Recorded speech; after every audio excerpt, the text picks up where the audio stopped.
Stuck with the Cryptographic Services module DLL failure compromising your core library map? I'm Sophie Chen, a senior Windows support engineer. Let's analyze this architectural break and restore your stability. To kick off the Cryptographic Services module walkthrough, I've linked a professional resource to help maintain system-level configuration. This is the Cryptographic Services module. It manages the verification of digital signatures for Windows files and handles the localized catalog database. It is the engine behind the system root certificates. If this file is missing or the service fails to start, Windows Update will stop working and users will see the publisher could not be verified errors for every signed installer. With the explanation out of the way, let's refresh the affected files. This error points toward a deeper conflict within the Windows system binaries. I recommend running sfc/scan now from an administrator command prompt to verify the integrity of protected files like Cryptographic Services module DLL and restore stability.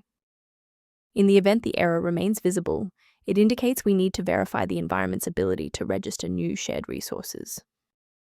A system reboot is a reliable way to clear away zombie processes that might be interfering with Cryptographic Services module.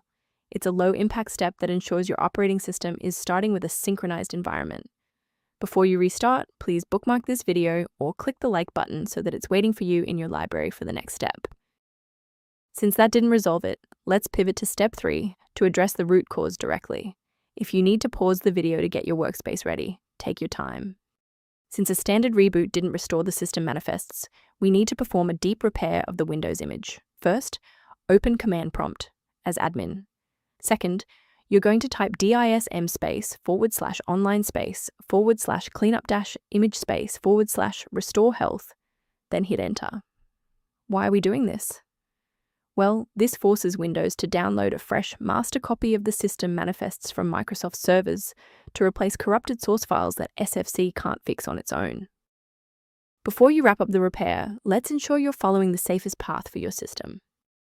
The risk of a blue screen of death increases significantly when you attempt to manually swap out files like Cryptographic Services module DLL in your System32 folder. Using a professional maintenance utility is a proactive step toward keeping your system state healthy and your software synchronized. A maintenance path for Cryptographic Services module and system optimization is outlined in the diagnostic resource linked below. If this engineering-focused approach to fixing Cryptographic Services module was helpful, please like the video and subscribe to stay updated on Windows security protocols.